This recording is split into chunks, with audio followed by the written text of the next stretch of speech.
اسلام کی حقانیت بیان کرتے رہے اور رسول اللہ کے بارے میں بھی بتاتے رہے۔ بالخصوص دونوں خواتین بڑے غور سے باتیں سنتی رہیں۔ اگر کسی مقام پر کوئی بات سمجھنے میں دشواری محسوس کرتی تو استفسار کر لیتی۔ وہ سمجھ گئی تھی کہ دین اسلام ہی وہ دین ہے جو حق ہے اور اللہ کا پسندیدہ ہے۔ آخر کار کئی دنوں کی طویل مسافت کے بعد یہ چھوٹا سا قافلہ حدود مدینہ منورہ میں داخل ہوا۔ حضرت حاتب رضی اللہ تعالی عنہ سیدھے حضرت ام سلیم رضی اللہ تعالی عنہ کے ہاں تشریف لے گئے۔ معزز خواتین کو وہاں ٹھہرانے کے بعد آپ بارگاہ رسالت مآب صلی اللہ علیہ وآلہ وسلم میں حاضر ہوئے۔ اپنے محبوب کے قریب پہنچ کر نہایت ادب و محبت سے سلام عرض کیا اور شاہ مقوقس کا خط نکال کر پیش خدمت کیا۔ رسول اللہ صلی اللہ علیہ وآلہ وسلم نے مقوقس کے خط کی طرف دیکھا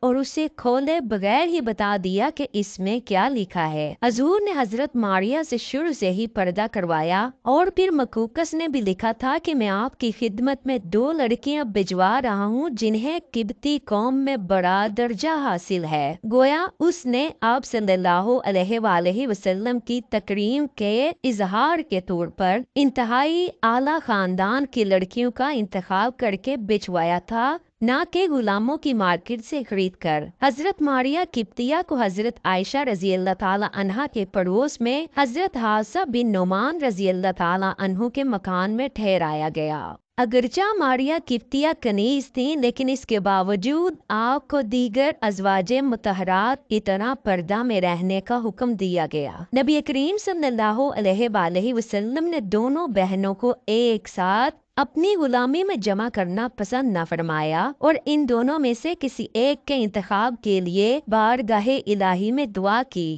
اے اللہ اپنے نبی کے لیے ایک کو منتخب فرما۔ چنانچہ حضرت ماریہ قبطیہ رضی اللہ تعالی عنہا کو اللہ پاک نے اپنے حبیب کے لیے یوں منتخب فرمایا کہ جب آپ صلی اللہ علیہ وآلہ وسلم نے دونوں کنیزوں پر اسلام پیش کیا تو حضرت ماریہ قبطیہ نے فوراً اسلام قبول کر لیا، جبکہ آپ کی بہن حضرت سیرین رضی اللہ تعالی عنہا نے کچھ دیر بعد اسلام قبول کیا۔ پھر حضرت سیرین کو آپ علیہ السلام نے حضرت حسان بن ثابت کو ہبہ کر دیا، جن سے حضرت عبد الرحمن بن حسان پیدا ہوئے۔ حضور اکرم صلی اللہ علیہ وآلہ وسلم حضرت ماریہ قبطیہ رضی اللہ تعالی عنہ کو بہت پسند فرماتے۔ آپ رضی اللہ تعالی عنہ پر کرم نوازی فرماتے اور علیحدہ مکان عطا فرمایا۔ رسول اللہ مختلف اوقات میں آپ کے پاس تشریف لے جایا کرتے۔ اس وقت ان کی عمر مبارک 20 سال تھی۔ کچھ عرصہ بعد حضرت ماریہ قبطیہ امید سے ہو گئیں۔ آپ کی دیکھ بھال کے لیے حضرت ابو رافع رضی اللہ تعالی عنہ کی اہلیہ حضرت سلمہ رضی اللہ تعالی عنہا گاہے بگاہے تشریف لاتی۔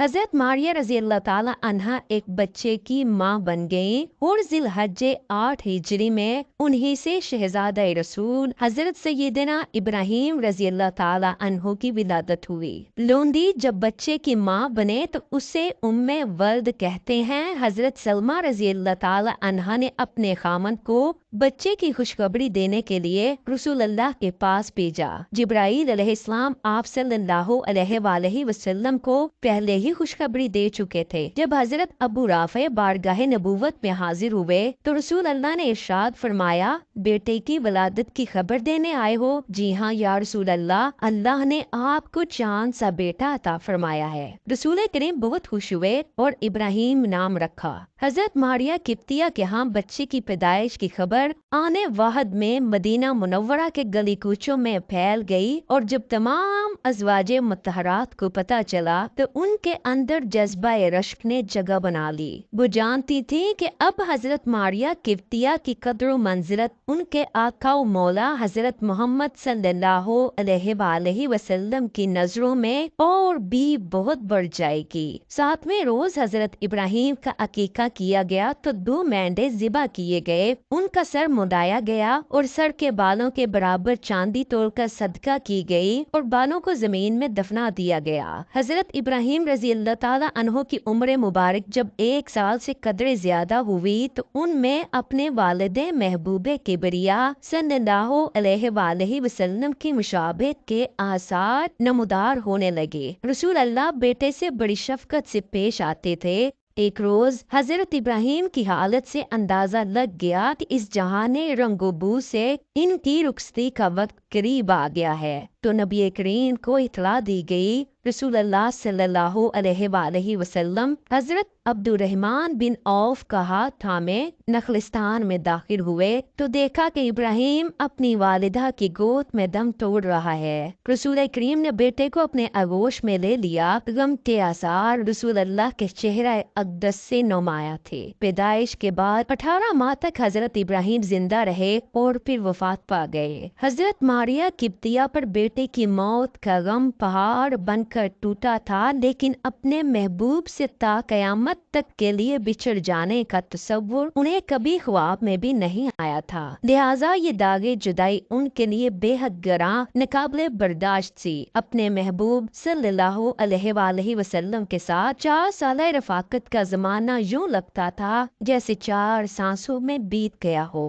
ہر وقت آپ صلی اللہ علیہ وآلہ وسلم کی یادوں میں گمسم رہتی تھیں۔ اب ان کا زیادہ تر وقت یاد الہی میں بسر ہوتا تھا۔ 16 ہجری کا پہلا مہینہ آیا تو حضرت ماریہ قبطیہ کا وقت وصال آ گیا، لہٰذا بستر مرگ پر دراز ہو گئیں۔ ان کی بہن حضرت سیرین قبطیہ رضی اللہ تعالی عنہا قریب بیٹھی آنسو بہا رہی تھی اور عبد الرحمن بن حسان بن ثابت قریب کھڑا خالہ کی طرف بڑی معصومیت سے دیکھ رہے تھے۔